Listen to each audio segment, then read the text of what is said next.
ನಮಸ್ಕಾರ ವೀಕ್ಷಕರೇ, ನಾನು ನಿಮ್ಮ ಬೀನಾ ಚಂದ್ರು. ನಾನಿದಿನ ಮೆಂತ್ಯ ರೈಸ್ ಹೇಗೆ ಮಾಡೋದು ಅಂತ ತಿಳಿಸ್ಕೊಡ್ತೀನಿ. ಇದಕ್ಕೆ ಒಂದು ಕಟ್ಟು ಮೆಂತ್ಯ, 5-6 ಮೆಣಸಿನ್ಕಾಯಿ, ಒಂದು ದಪ್ಪ ಈರುಳ್ಳಿ ಹಾಗೂ 2 ಟೊಮೆಟೊವನ್ನು ತೊಗೊಂಡಿದ್ದೀನಿ. ಮಸಾಲೆಗೆ ಕಾಯಿ, ಚಕ್ಕೆ, ಲವಂಗ, ಶುಂಠಿ ಬೆಳ್ಳುಳ್ಳಿ ಪೇಸ್ಟು, ಕೊತ್ತಂಬರಿ ಸೊಪ್ಪು ಹಾಕಿ ರುಬ್ಬಿ ಇಟ್ಕೊಂಡಿದ್ದೀನಿ. ಇವಾಗ ಒಗ್ಗರಣೆಗೆ ಪಲಾವ್ ಎಲೆ, ಮರಾಠ ಮೊಗ್ಗು, ಸ್ಟಾರ್ ಹೂವು ಮತ್ತು ಚಕ್ಕೆ ಲವಂಗ ಎಲ್ಲ ಹಾಕ್ಕೊಂಡು ಎಣ್ಣೆಯಲ್ಲಿ ಚೆನ್ನಾಗಿ ಫ್ರೈ ಮಾಡ್ಕೊತಾ ಇದ್ದೀನಿ. ಈಗ ಫ್ರೈ ಮಾಡಿಕೊಂಡು ಚೆನ್ನಾಗಿ ಅದರದ್ದು ಅರೋಮಾ ಬಿಡಬೇಕು, ಅಲ್ಲಿವರೆಗೂ ಚೆನ್ನಾಗಿ ಫ್ರೈ ಮಾಡಬೇಕು. ಈ ಫ್ರೈ ಮಾಡಿದ್ದಕ್ಕೆ ಇವಾಗ ಈರುಳ್ಳಿ, ಒಂದು ದಪ್ಪಗೆ ಹೆಚ್ಚಿಟ್ಟಿರುವಂತಹ ಈರುಳ್ಳಿಯನ್ನು ಸೇರಿಸ್ತಾ ಇದ್ದೀನಿ. ಈರುಳ್ಳಿನ ಸೇರಿಸಿ ಈರುಳ್ಳಿನ ಚೆನ್ನಾಗಿ ಎಣ್ಣೆನಲ್ಲೇ ಫ್ರೈ ಆಗಬೇಕು. ಆ ರೀತಿ ನಾವು ಚೆನ್ನಾಗಿ ಫ್ರೈ ಮಾಡ್ಕೋಬೇಕು. ಈ ಈರುಳ್ಳಿ ಫ್ರೈ ಆದ ನಂತರ ಇದಕ್ಕೆ ಹೆಚ್ಚಿಟ್ಟಿರುವಂತಹ 2 ಟೊಮ್ಯಾಟೊವನ್ನು ಸಹ ಇದಕ್ಕೆ ಸೇರಿಸ್ತಾ ಇದ್ದೀನಿ. ಇವಾಗ ಬನ್ನಿ ಟೊಮೆಟೊನ ಸೇರಿಸ್ಕೊಳ್ಳೋಣ. ಈಗ ಇಲ್ಲಿ ಟೊಮೆಟೊ ಹೆಚ್ಚಿಟ್ಕೊಂಡಿದ್ದೀನಿ, ಇದನ್ನೆಲ್ಲ ಹಾಕ್ಕೊಳ್ಳೋಣ. ಕುಕ್ಕರ್ಗೆ ಹಾಕ್ಕೊಂಡು ಇದನ್ನು ಚೆನ್ನಾಗಿ ಅದು ಮೆತ್ತಗಾಗಬೇಕು ಟೊಮೆಟೊ, ಅಲ್ಲಿವರೆಗೂ ಚೆನ್ನಾಗಿ ಫ್ರೈ ಮಾಡ್ಕೋಬೇಕು. ಒನ್ಸ್ ಇದು ಟೊಮ್ಯಾಟೊ ಫ್ರೈ ಆಗ್ತಾಯಿದೆ, ಫ್ರೈ ಆದ ನಂತರ ಇದಕ್ಕೆ ನಾವು ಹೆಚ್ಚಿಟ್ಕೊಂಡಿರೋ ಅಂತಹ ಮೆಂತ್ಯ ಸೊಪ್ಪನ್ನು ಸಹ ಸೇರಿಸ್ತಿದ್ದೀನಿ. ಮೆಂತ್ಯ ಸೊಪ್ಪನ್ನ ಸಣ್ಣದಾಗಿ ಹೆಚ್ಚಿಟ್ಕೊಂಡಿದ್ದೀನಿ. ಈ ಮೆಂತ್ಯ ಸೊಪ್ಪನ್ನ ಇದಕ್ಕೆ ಹಾಕ್ತಾಯಿದ್ದೀನಿ. ಮೆಂತ್ಯ ಸೊಪ್ಪು ಹಾಕಿ, ಮೆಂತ್ಯ ಸೊಪ್ಪು ಎಣ್ಣೆಯಲ್ಲೇ ಚೆನ್ನಾಗಿ ಫ್ರೈ ಆಗಬೇಕು. ಅದರದ್ದು ಕಹಿ ವಾಸನೆ ಎಲ್ಲ ಹೋಗಬೇಕು. ಮೆಂತ್ಯ ಸೊಪ್ಪು ಸ್ವಲ್ಪ ಕಹಿ ಇರುತ್ತಲ್ವ, ಆ ಥರದ್ದೆಲ್ಲ ಇದಾಗಬೇಕು. ಆ ರೀತಿ ಚೆನ್ನಾಗಿ ಇದನ್ನು ಎಣ್ಣೆನಲ್ಲೇ ಒಂದು 5-6 ನಿಮಿಷ ಫ್ರೈ ಮಾಡ್ಕೋಬೇಕು. ಇವಾಗ ಎಲ್ಲ ಚೆನ್ನಾಗಿ ಮೆಂತ್ಯ ಫ್ರೈ ಆಗ್ತಾಯಿದೆ.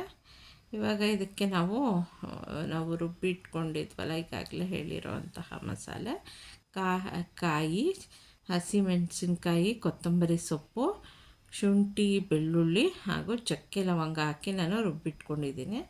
ಈ ಮಸಾಲೆನ ಹಾಕ್ಕೋಬೇಕು. ನಿಮಗೆ ತುಂಬ ಖಾರ ಅಂತ ಅನಿಸಿದ್ರೆ ಬರೀ ಹಸಿಮೆಣಸಿನ್ಕಾಯಿ ಹಾಕ್ಬೋದು. ಇಲ್ಲಾಂದರೆ ನಾನು ಇದಕ್ಕೆ ಅದರ್ ಸ್ಪೈಸಿ ಐಟಮ್ಸ್ನೆಲ್ಲ ಆ್ಯಡ್ ಮಾಡ್ತೀನಿ, ಖಾರ ಚೆನ್ನಾಗಿ ಮುಂದಾಗಿರೋ ರೀತಿ. ಇವಾಗ ಇದನ್ನು ಹಸಿ ಮಸಾಲೆ ಹಾಕಿದ್ದೀವಲ್ಲ, ಈ ಮಸಾಲೆದು ಹಸಿ ವಾಸನೆ ಹೋಗೋವರೆಗೂ ನಾವು ಚೆನ್ನಾಗಿ ಫ್ರೈ ಮಾಡ್ಕೋಬೇಕು. ಇವಾಗ ಇದೆಲ್ಲ ಚೆನ್ನಾಗಿ ಫ್ರೈ ಆಗಿದೆ. ಇದು ತಳ ಹತ್ಕೋಬಾರ್ದು ಅಂತ ಇದಕ್ಕೆ ಒಂದು ಸ್ವಲ್ಪ ನೀರನ್ನು ಆ್ಯಡ್ ಮಾಡ್ಕೊತೀನಿ. ನಾವು ಇವಾಗ ಇದಕ್ಕೆ 2 ಪಾವು ಅಕ್ಕಿ ಹಾಕ್ತಾಯಿದ್ದೀನಿ. ಸೊ 2 ಪಾವು ಅಕ್ಕಿಗೆ ನಾನು ಅಳತೆ ನೀರು ಇಟ್ಕೊಂಡು ಅದನ್ನು ಯಾವಾಗ ಬೇಕೋ ಆಗ ಸ್ವಲ್ಪ ಹಾಕ್ಕೋತಾ ಇದ್ದೀನಿ. ಸ್ವಲ್ಪ ಅರಿಶಿನ, ರುಚಿಗೆ ತಕ್ಕಷ್ಟು ಉಪ್ಪನ್ನು ಸೇರಿಸ್ಕೊಂಡಿದ್ದೀನಿ. ಮತ್ತು ಸ್ವಲ್ಪ ಧನಿಯಾ ಪೌಡ್ರನ್ನು ಸೇರಿಸ್ಕೊತಾ ಇದ್ದೀನಿ.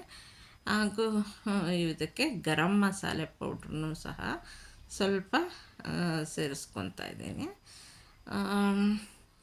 ಆನಂತರ ಇದು ಯಾವುದೋ ಒಂದು ಚಿಕನ್ ಮಸಾಲೆ ಪೌಡರ್ ಇತ್ತು, ಬಿರಿಯಾನಿ ಮಸಾಲ ಪೌಡ್ರು, ಅದನ್ನು ಹಾಕ್ಕೊಳ್ತಾ ಇದ್ದೀನಿ. ಒಂಚೂರು ಅಚ್ಕಾರದ ಪುಡಿ ಜಾಸ್ತಿ ಇದು ಬರಲಿ ಅಂತ, ರುಚಿ ಚೆನ್ನಾಗಾಗಲಿ ಅಂತ ಒಂದು ಸ್ವಲ್ಪ ಹಾಕ್ಕೊಳ್ತಾ ಇದ್ದೀನಿ. ಹಸಿಮೆಣಸಿನ್ಕಾಯಿ ಇರೋದ್ರಿಂದ ಒಂದು ಸ್ವಲ್ಪನೇ ಹಾಕ್ಕೋಬೇಕು, ಒಂದು ಅರ್ಧ ಸ್ಪೂನು. ಇದನ್ನೆಲ್ಲ ಹಾಕ್ಕೊಂಡು ಇದನ್ನ ಚೆನ್ನಾಗಿ ಎಲ್ಲನೂ ಮಿಕ್ಸ್ ಮಾಡ್ಕೋಬೇಕು. ಈಗ ಮಿಕ್ಸ್ ಆದಮೇಲೆ ನಾನು ಈಗಾಗಲೇ 1-2 ಪಾವು ಅಕ್ಕಿನ ತೊಳೆದು ಇಟ್ಕೊಂಡಿದ್ದೀನಿ. ಅಕ್ಕಿನ ಈ ನಾವೇನು ಇದು ಮಾಡ್ಕೊಂಡಿದ್ದೀವಿ ಗೊಜ್ಜು, ಇದಕ್ಕೆ ಸೇರಿಸ್ಕೊಬೇಕು. ಎಲ್ಲ ಅಕ್ಕಿನೂ ಹಾಕ್ಕೊಂಡು ನೀರು, ಅಳತೆ ನೀರನ್ನು ಸಹ ಮೆಷರ್ ಮಾಡಿ ಇಟ್ಕೊಂಡಿದ್ದೀನಲ್ಲ, ಆ ನೀರನ್ನೂ ಸೇರಿಸಿ ಅಳತೆ 1 ಗ್ಲಾಸ್ ಅಕ್ಕಿ ಹಾಕಿದ್ರೆ 2ರಷ್ಟು ನೀರು ಹಾಕಬೇಕು. ಇದೆಲ್ಲ ಮಸಾಲೆ ಇರೋದ್ರಿಂದ ಇನ್ನೊಂಚೂರು ಹೆಚ್ಚು ಹಾಕ್ಕೊಂಡ್ರೂ ಏನೂ ಪ್ರಾಬ್ಲಮ್ ಇಲ್ಲ, ಆಯಿತಾ. ಇದನ್ನೆಲ್ಲ ಮಿಕ್ಸ್ ಮಾಡಿ ಇವಾಗ ಚೆನ್ನಾಗಿ ನೀರನ್ನು ಸೇರಿಸಿ ಲಿಡ್ ಮುಚ್ಚಿದ್ರೆ ನಮ್ಮ ಮೆಂತ್ಯ ಪಲಾವು ರೆಡಿ ಇದೆ. ಇದನ್ನು ಮೆಂತ್ಯ ರೈಸ್ ಬಾತ್ ಅಂತಲೂ ಹೇಳ್ಬೋದು, ಮೆಂತ್ಯ ಪಲಾವ್ ಅಂತಲೂ ಹೇಳ್ಬೋದು.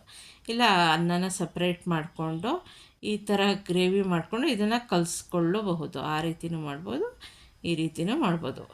ಎರಡನ್ನೂ ಮೆಂತ್ಯ ರೈಸೇ ಇದಾಗುತ್ತೆ. ನಾನು ಕುಕ್ಕರಲ್ಲೇ ಮಾಡಿಬಿಟ್ಟಿದ್ದೀನಿ. ಈಗ ನಮ್ಮದು ಮೆಂತ್ಯ ರೈಸ್ ಬಾತ್ ರೆಡಿ ಇದೆ.